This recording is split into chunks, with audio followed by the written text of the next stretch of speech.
Come on in. ACdC, as we've been calling you.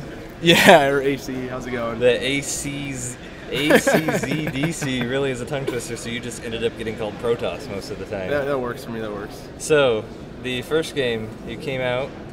What were you thinking?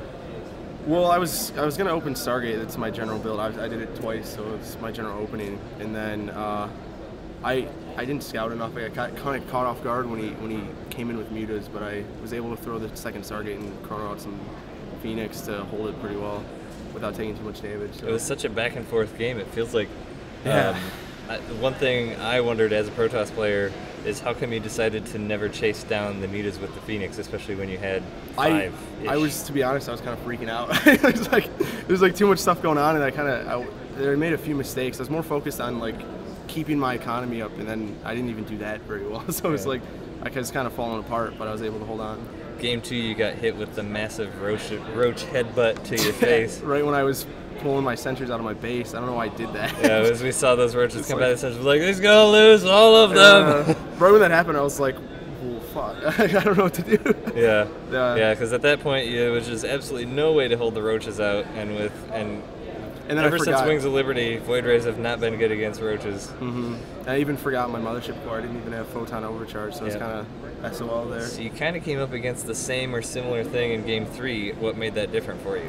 I had force fields in my base instead of running around the map. I was able to use some, and actually I got a good immortal timing right when I needed it. Yeah, it seemed like he kind of like pulled back a little bit, which gave you just enough time to get that immortal out, and then by the time he came back, it was a much stronger army that you were able to face him with.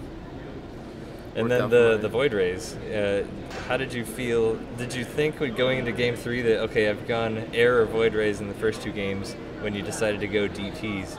Did you expect to see the automatic spore crawlers at every single one of his bases? I was hoping, since he didn't scout Stargate right away, because I wasn't really hiding them in the other games, that maybe he'd think I was going a different build maybe. So it was kind of desperation, because he got those 6 lanes in my base, and my gases were so late, my core was so late, that I was like, well, I gotta try something to get something going in my favor.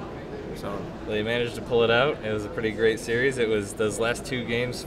For sure, we could not call it up until the last minute. It just kept going back and forth, like, oh, Zerg's got it. Oh, Protoss has got it. No, Zerg's coming back. That was Protoss. So it was second series. You're going to move on to the winners bracket. Same thing I asked Spider Slayer. What do you hope to come up against, and what do you dread coming up against in the following series? I hate PvP a lot, and it's my next game. So. Awesome. Yeah. So we'll see how that goes. It's probably going to be really bad. What do you like? What do you feel super comfortable going up against? Is it Zerg, Terran? I like Terran a lot. Terran? Yeah. Okay.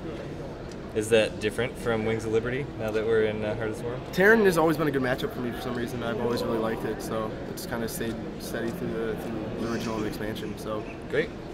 We're glad you come take a minute to talk to us. We'll look forward to seeing you in some of the subsequent games, hopefully, and congratulations on your hard-fought win. Yeah, thank you. That was ACdC coming to have a chat with us on his win over Spider Slayer. It looks like we're